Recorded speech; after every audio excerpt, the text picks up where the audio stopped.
Hello, everyone, and welcome back to the Future Jobs Podcast. I'm your host, and today we are joined by Caryn Isaacs, entrepreneur, advocate, speaker, and someone who has spent years helping people navigate healthcare, aging, emotional resilience, and some of life's most difficult moments. Through her experiences and work, Caryn has impacted many lives while also helping people rethink purpose, identity, and the realities of growing older in today's world. Today, we will be talking about aging, healthcare, loneliness, purpose, emotional strength, and the life lessons people usually understand too late. Caryn, thank you so much for joining me today. It's really great to have you here. Okay, thank you. Thank you very much for inviting me. I love the idea of being able to speak to people from all ages and all over the world. It's an honor to record this podcast with you. And honestly, when I was, doing some research about you before the podcast, watching some old interviews you had with some of those great hosts. So, like, I've gone through from your work, and your work is really excellent. The way you are doing your entrepreneurship, and the way you are covering that growing older sector. You're just completely changing the perspective, how we see aging, how we see the adulthood, or what do we call it, the old people. So you're completely changing all this perspective which we've had, from many decades. And so now we are trying to really help the young generation, as well as we were talking about earlier, before going live. So as I mentioned, that young generation should really know where they are lacking and how they should solve it, how should they just become better before it's too late. What do you think? Yes, so I think that, people never think about what it feels like to be old to get older. I think most people have, I mean, I don't know in your country, right, what that is, but in my country, in the United States, um, we mostly love being with our grandparents. We know that those are the people who were older than our parents. Like our parents, we have to listen to, because they're in charge of us. But our grandparents are the ones who are there, who just love us, and they want to impart their wisdom to us, and they want to impart their love to us. So we love to be with our grandparents, but we don't really ever ask them about themselves. It's always about the older people asking the young people, how do you feel? What are you doing? What would you like? What can I do for you? We don't really have that conversation, as a young person, to ask the older person, what do you want? What are you thinking about? Or what would you like to say? Exactly, I'm totally agreed with you. So you've probably mentioned that in your country, you people love your grandchildren, grandparents, and it is same in Pakistan. Grandparents are more, I would say, valuable than parents. In my country, because grandparents, if we see both sides, maternal and paternal grandparents, maternal grandparents are the one who loves your mother, who are the parents of your mother. So they also better know about you and about the needs you have. And paternal grandparents are also same. So like these are the people we should really talk to. We should spend time with our elderly people, our elderly um, grandparents. But unfortunately, you know now in 2026 things are getting changed. We don't have enough time to spend with our grandparents because of AI, because of all these machines, because of all these electronic devices. we should change the lifestyle we are living in. Yeah. No, I think that's, the best way to change that is to be part of it. And that's really what all of us want, no matter how old we want. We want to be part of the world. We want to be part of what's going on. Right? We don't want to hear, you're old, so you probably don't know anything about AI. I mean, everybody my age, and older, they love AI. Like they love the idea of now we don't even have to look anything up. Really, you just say a few words, and AI answers you and gives you suggestions, and people are becoming friends. They actually say to me, they name their AI, whatever it is comes on. So even though we're all using Google, or we're using Chat, or we're using Claude, everybody has a name of who they are friends with, who they're getting their information from. And I think it would be much better if we could get that information from each other. Right? Exactly, I that totally that, agree. that same amount of time that it took, those few seconds that it took to come up, I would rather talk to a real person. Exactly. So, Karen, I didn't started this podcast, traditionally as we do. First, we ask for the introduction of the guest, then we move further. But I didn't, ask about that. So now I want to come to this point. Could you really walk us through from your life? How did you started your journey, and why did you think that this growing older, this aging feel is really important for you? Yes, well, we don't have a choice. We're all going to be aging. They say beats the alternative, because that means that you don't have life.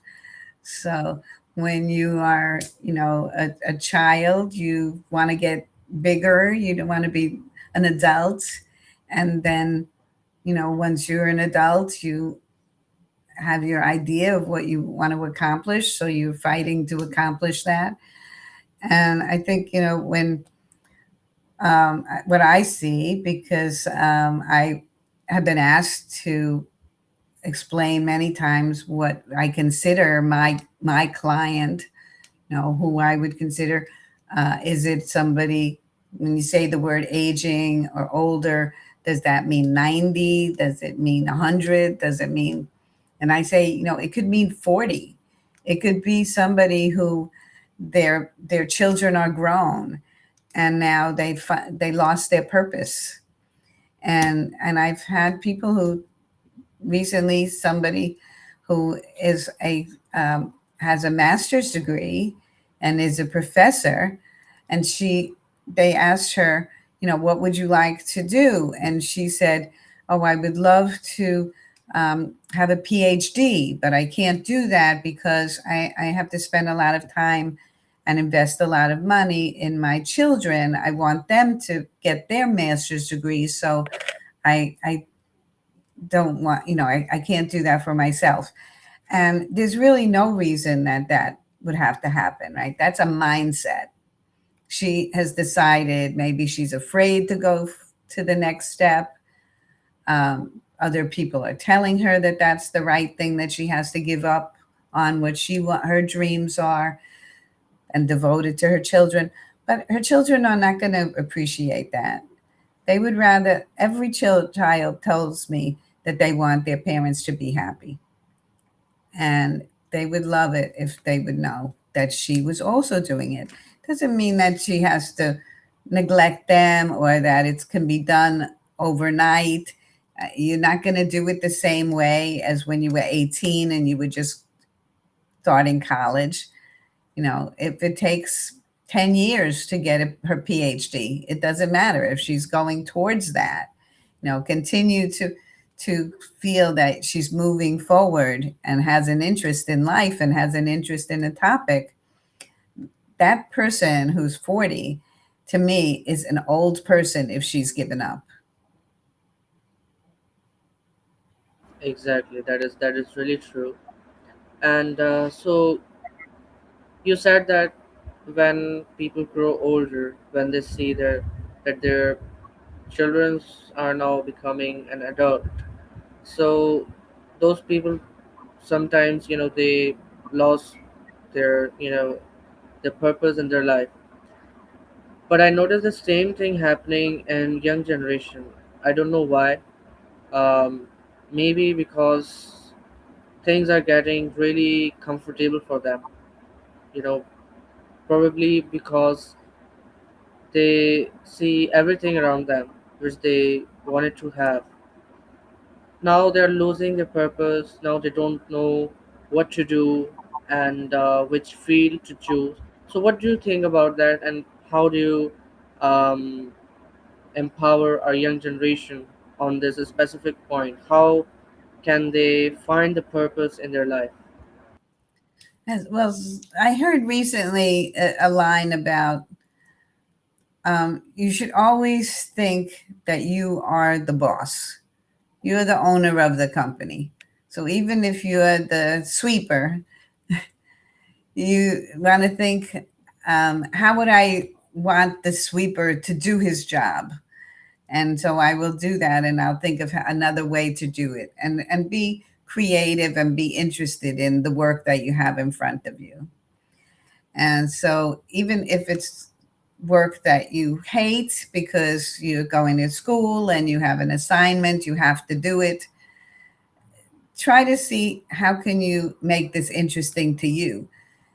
You might, not how will I get an A, how will I get the passing grade. It's what will I do with that. And many times it's gotten me into trouble. So, they'll say, you didn't do the assignment we gave you. It doesn't matter, because the people who are really happy and have created something, they don't listen to the other people, right? It's what they have in their mind. And that's what the rest of the world wants to hear. We already heard what that person had to say. We already know what the books say. We want to hear what's the person, who can give us something that's creative, that's interesting to discuss. And even if we don't agree with what they're saying, we want to have that discussion. How do we look at different things in different ways? And so where somebody, is gets frustrated, when you say that they're sad, they're worried about the, where is going to be my place in the future. um, I had said to my nephew when he went into college, um, and his parents both have jobs that probably will not exist anymore. They have jobs where they would get pensions. They're going to work in their jobs for 30 years, and then they'll be able to retire, and then somebody will give them money every month for their, considered old age. But really, when they retire, they're in their 60s, but when they retire at 65, which they can collect their pensions, they're still going to have 30 years to go. So it's not like, years ago where you were 65 and you only had a few more years to go. So you were happy to sit down in a chair or, lie down and relax. You're going to have to still pay for things. You're going to have to, how will you live your life at that time? Not just for paying for things, but just for your enjoyment. Why do you want to get up every day? And I think that's what you need to have, in as a young person. Like, why would you get up every day? Now, if you are someone who, you're in the bed, and do you like to have the curtains drawn and it stays dark until somebody yells at you, come on, get up, got to go to work? Or you say, I want to read this book, or I want to turn on my computer, and this is where I'm looking, or I'm going to look at my phone because, not to just mindlessly, go next, next, next. And I don't think that anyone is really doing that. Like, that is what a lot of people think, that, that's, you have an idea of what older people are. And I think, what the social media or the media tells us, young people, they just want to look at their phone and scroll past, and they're not really looking at things. You do, something would draw you, right? Something might draw you. So it, it's when I grew up, right? That's like a funny saying people have that, you know, in Abraham Lincoln's, in the 1800, people said, I had to walk 5 miles to school, right? And you don't have to do that now. I was not able to hear about anything that happened in the rest of the world. We had no way to find that out. We only knew about what happened on our, right where we were, where we went to school, what our parents did. We didn't know about anything that anybody else did. We didn't see the opportunities. But now you have a chance to see every different kind of opportunity that there is. And that's what's so wonderful, to be able to say, maybe I'd like to look into this, or maybe you'd like to, hear music. Maybe you'd like to learn different languages. Maybe you would like to, and in my mind, when I am thinking, and this is, how I try to explain to people about how an older person thinks. Right? It's just the person, so it isn't everybody. That's why I'm calling my business Aging Icon, and it's somebody who can take that what they're thinking, and a light bulb turns on and says, oh, that was really interesting. I could make that mine by doing this. And so, if we can encourage people to do that, that would be, I think, a way for, to bring young people into feeling optimistic about what's there. Like everything could be, people can say to you, or your family can say, you have every opportunity, you can be whatever you want. But if you don't really know what's out there, right, then you don't know how to frame it. And you shouldn't just be told, you can be anything you want, but here's what everybody is. So which one of those do you want to choose from? So you don't just have to choose from what you see. I have the ability to, as an icon, to say, oh, I think outside of that, maybe I can use that in a different way that I've never heard of. That's, I think, what excites me about your school's program, that they're asking people to go outside of themselves to find out what else is out there, as opposed to schools where they just say, interview the fireman, the teacher, the other people who are right there in front of you. You already know that. Like, what the next world is going to be is going to be whatever you imagine it to be, not us, right? Exactly, Karen. And I really like that specific line which you have told, that if everyone starts doing their work like a boss, and sometimes I think like a taxi driver, you know, does the same thing every day. They carry, you know, people, they, uh, drop them at their destiny and they just, go away. But if the same taxi driver start doing his work more interestingly, add something that might passengers might like, you know, so not every passenger will come in his taxi or in her taxi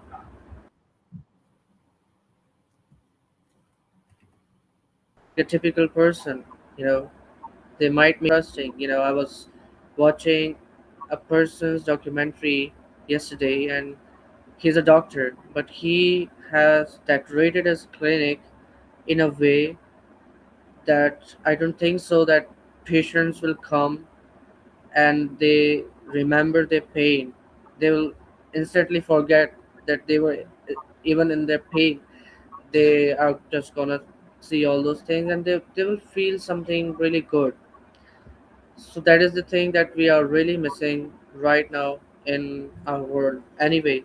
So Karen, how long since you have been running the aging icon, and And so, how you're changing this thing? yeah. So Aging Icon is 5 years old, but I started my business in 1976, um, when I when the I say this is right time, right place.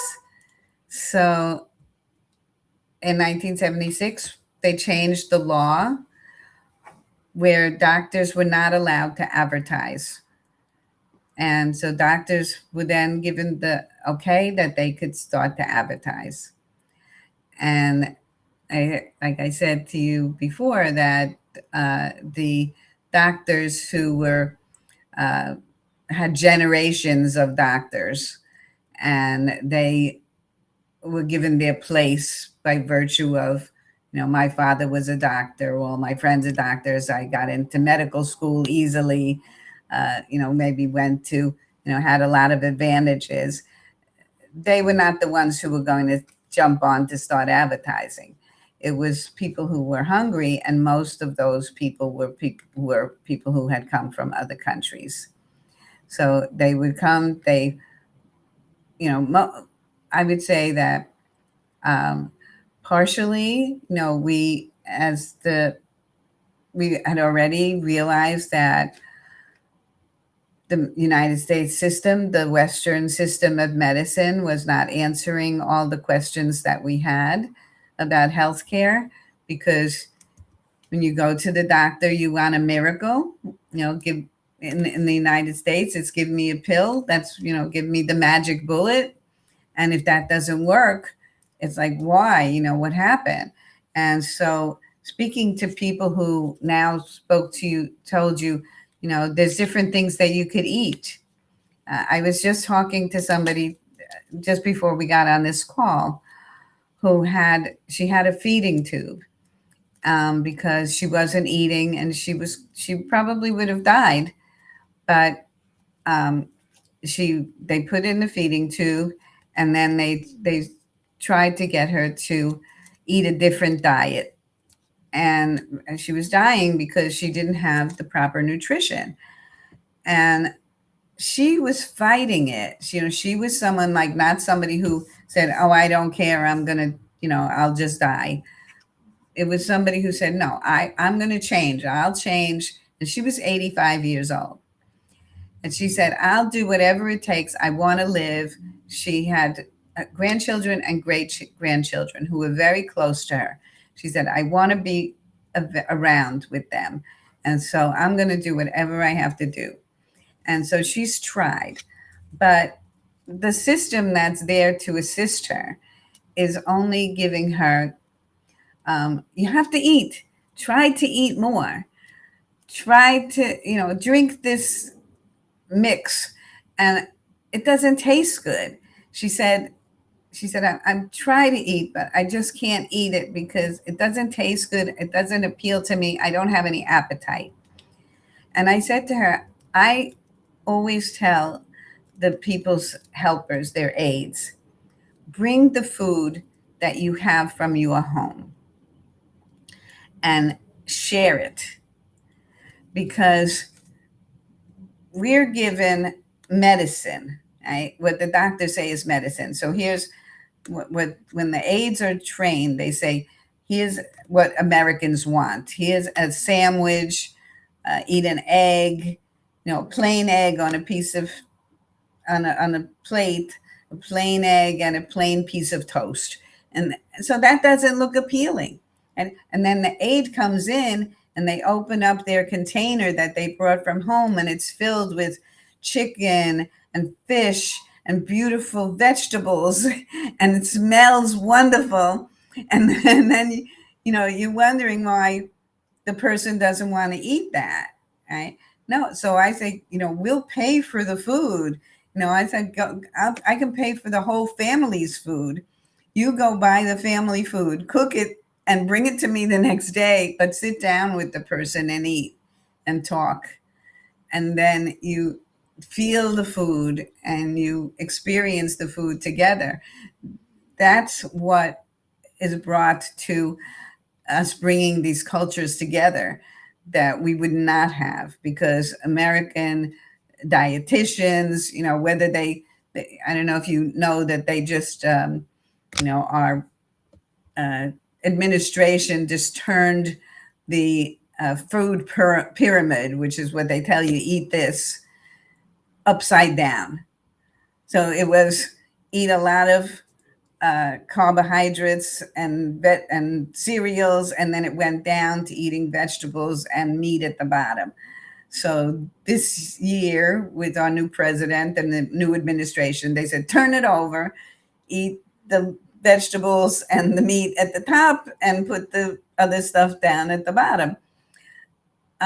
It's still hard for somebody to understand that, to accept it, and it has not taken off in the, what is offered in where, the older person, not saying somebody like me, but close, right? I realize I'm close. I'm 75, so somebody 85. I know that there's a big difference between 75 and 85, where I may not be able to go shopping, cooking, growing. I grow a lot of my own vegetables, so I may not be able to do that 10 years from now. But I want, I don't want somebody to be giving me a box and saying, here's your, you know, here's lunch. I want something beautiful and colorful and smells nice.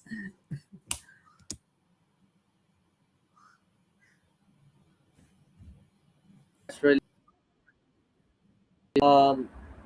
So, what do you are afraid of growing older? I think that they see the examples, what we call the stereotypes. The stereotypes of aging is you're going to be invisible. That's a word that I hear all the time. I feel invisible. And you it's harder to come into a room and for people to welcome you into the room. They may think, you can't hear them, you not going to have anything to say, or what you say is irrelevant to what they're interested in. And so they feel invisible. And so that's the thing that I think most people are afraid of. And that carries over into everything, like when you're going to a doctor or you're going into a store and you say, oh, isn't that, a nice, said those nice headphones, I'm interested in those. The person may think, do you know what a headphone is? Well, I run podcasts. I've had a website since 1990. I know about technology, right? So, but they may say that's what they're going to say to me. People say, I've been, I actually had a blog post about this recently, that somebody asked me, what did you used to do? Just because they looked at me and they saw gray hair and wrinkles, they immediately said, what did you used to do? They just immediately thought, I can't be, that's not somebody who's now, that's not somebody who's doing anything. And that's not the truth. That's just not the truth. So that's really what Aging Icon is about, to get people to know that that's not true. People today can live, who have kept themselves healthy, have kept themselves involved, are still here. We still are able to compete. We are still able to do things and innovate things, and contribute to entrepreneurial things, and certainly to hire people, because that's what, future jobs. Yes, the future jobs will come from us. Right? I had to, when my husband died, I had to hire 5 people immediately to replace what he did for me. I needed a driver. I needed somebody to uh, go through my uh, like a not a ghost writer, but somebody to help me with my writing, because I would always write things and then I would give it to him to review, like an editor. I had to hire somebody to drive me. I had to hire somebody to um, help me with my calendar, a personal assistant. And these were all things that I took advantage that my husband was doing for me, and realized that if I wanted to continue working, doing what I was doing to develop my life, that I would need to hire somebody. And then as I came into deciding that I wanted to pivot my business into Aging Icon, then I needed new skills. I needed people who knew how to work with AI. I needed a video. I have a videographer. I mean, many of the people who I consider are my mentors and my icons that I watch, who are 80, 90 years old. We all have videographers. And who would think? I never thought I would have somebody, a team that would live with me. Like, yeah, that was somebody that I watched on television. The Kardashians had a video, they had people in their house that were watching them and following them around and help putting on their makeup. And, they said, now I have somebody I hired that puts on my eyelashes. I didn't think I would have that. Exactly, Carrie. So probably with every person, when they run their business, there's always something that they miss. There's something missing. If that thing would be here, so maybe the business looks something even more different. So what do you think? Uh, Something similar in your business? Is it? Do you think that something is missing, and how do you want to change it? So I don't know that it's like there's levels of creativity, right? And what you have, and it's a muscle, right? You have to keep using it, right, and working it out to allow that to happen. So part of it is, yes, my business when I started in 1976, because I say right time, right place, that this was a new idea. What would be? I had um, my father was a rehabilitation counselor. He worked for the government, where he was sent to people who had various physical disabilities, maybe no arms, no legs, blind. Uh, he would have to help to find them, uh, get them training, and help to get them jobs. My mother was interested in politics. She ran campaigns, local campaigns for politicians to get people elected.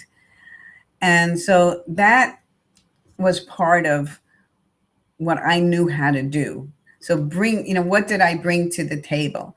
That's a part of, what the person has to know. Like, I think that's why the hip hop artists, if all they knew, what they knew was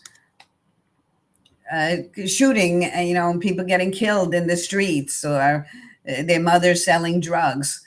So they had the idea of music, or they had the idea of, poetry would come out of them. And they took that terrible experience and they turned it into poetry. Right? So that is something I think, there's something that you're going to have that you grow up with, that that you then can say, I see something. I would not have been able to say, um, I I love watching. I live in an area where I watch the moon launch. I'm able to see launches. I was able to see launches for several years, every day, almost every day, there was a launch, and I could look out my window and see a rocket going up.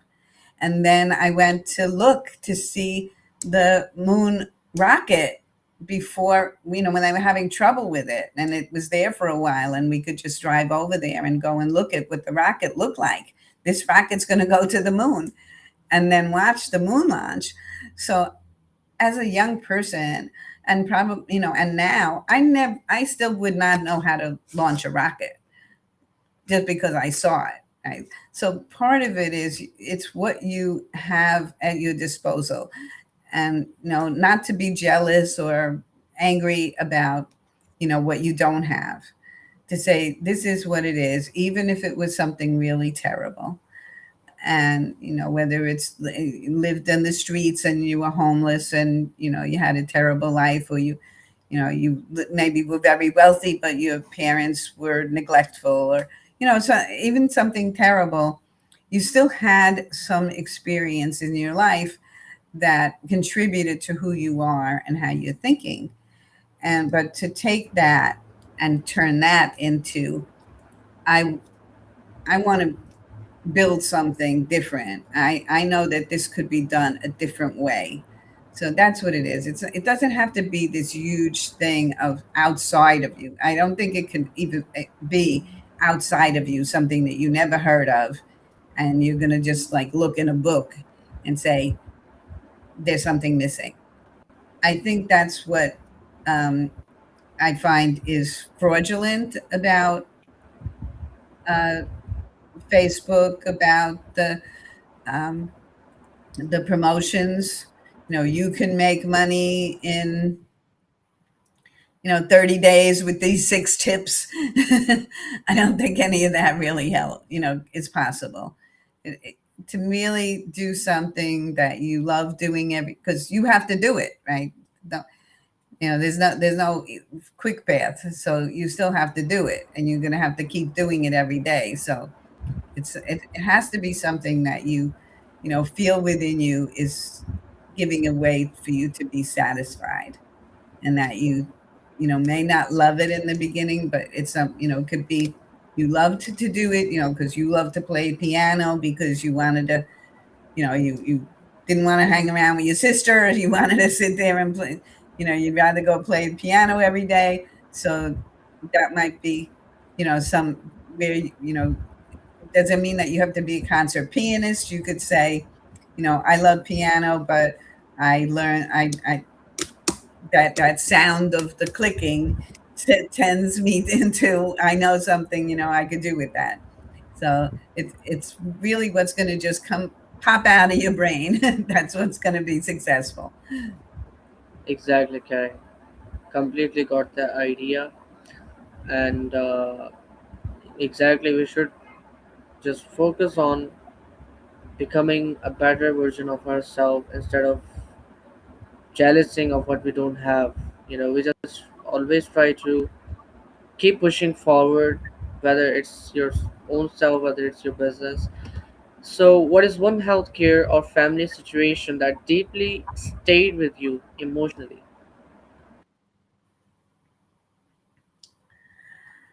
Okay, so um, all right, so in healthcare, um, say that right now I'm going through something, but uh, I don't know if, do you have something that is uh, the changes of healthcare, how the changes of in healthcare will come. And so I would like to see the changes in healthcare come from um, not needing to have a lot of money thrown at them. I don't like, uh, and I say that, saying, how did this affect me? It affected me from my father when we would go my father used to take my brother and I out of school to go to watch movies or plays in Manhattan. And we would take the train in, and then we would see people who were begging on the streets, or, in that time it was really blind. Like people would, whether it was true or not, but they would be blind, and then they would have a card, a business card, that they would say, can you give me money? I'm blind.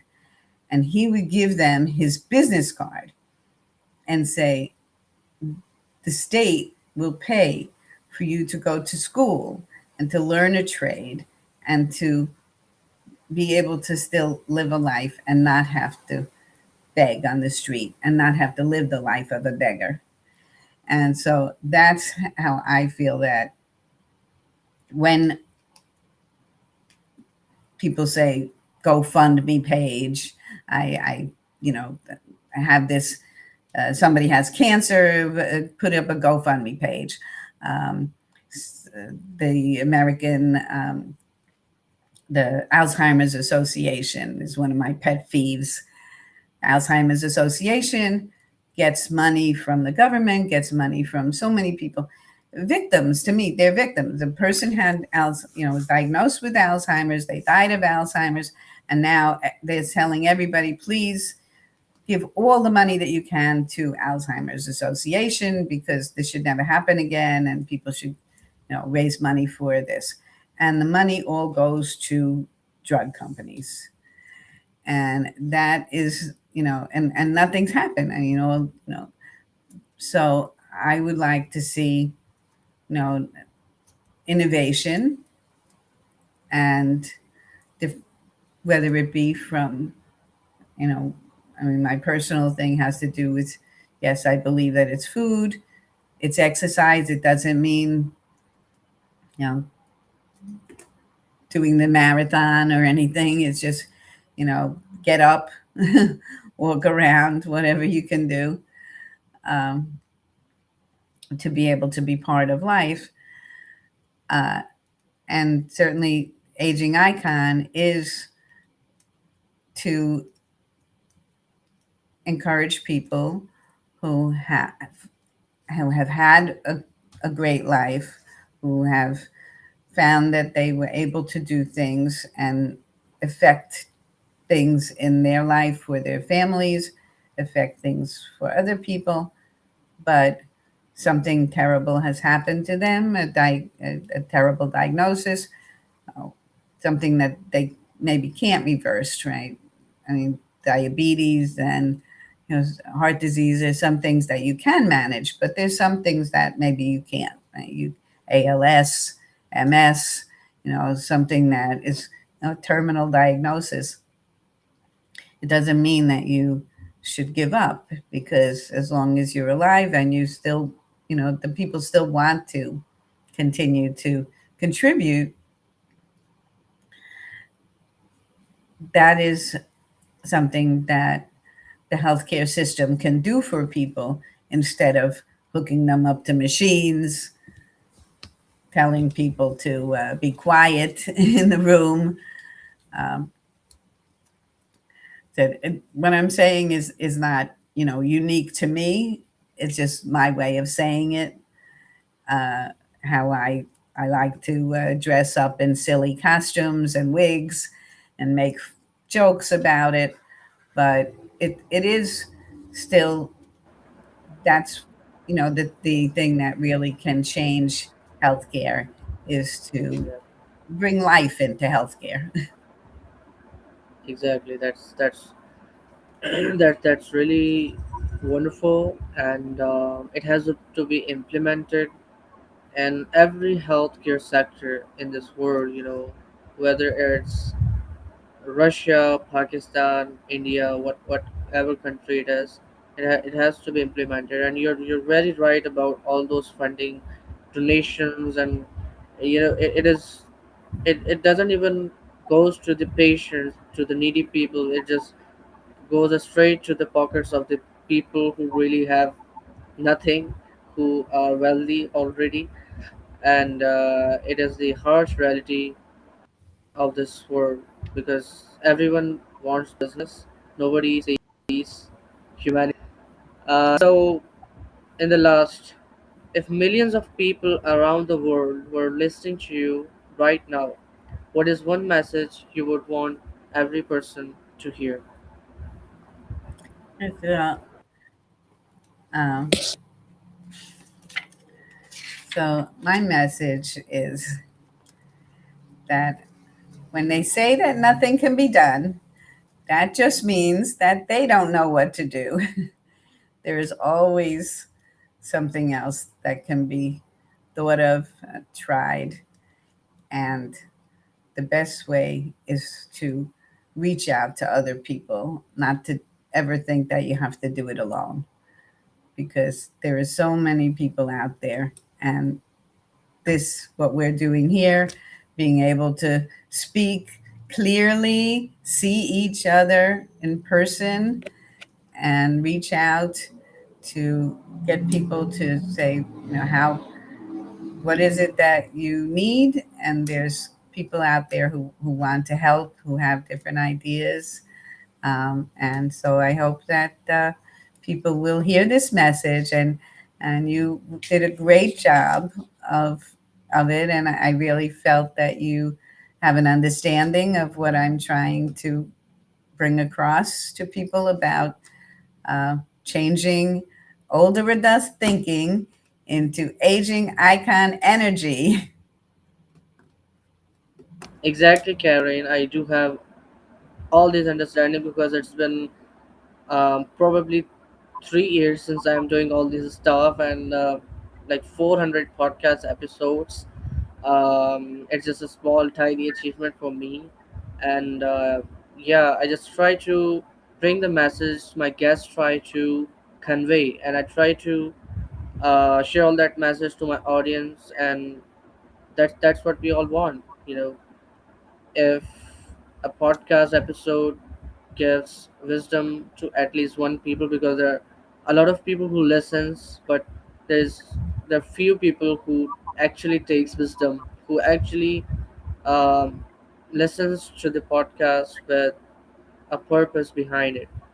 So I hope that our audience will listen to it with the open heart and try to understand what Karen was trying to say, what Karen has conveyed, what message and what legacy she is carrying. So, Karen, thank you so much for your time and for sharing your experiences and insights with us today. This was genuinely a powerful conversation, and to everyone watching and listening, thank you for turning into the Future Jobs podcast. I am Fahad Zafar, and I'll see you in the next episode. Till then, take care of yourself and stay peace. Allah Hafiz.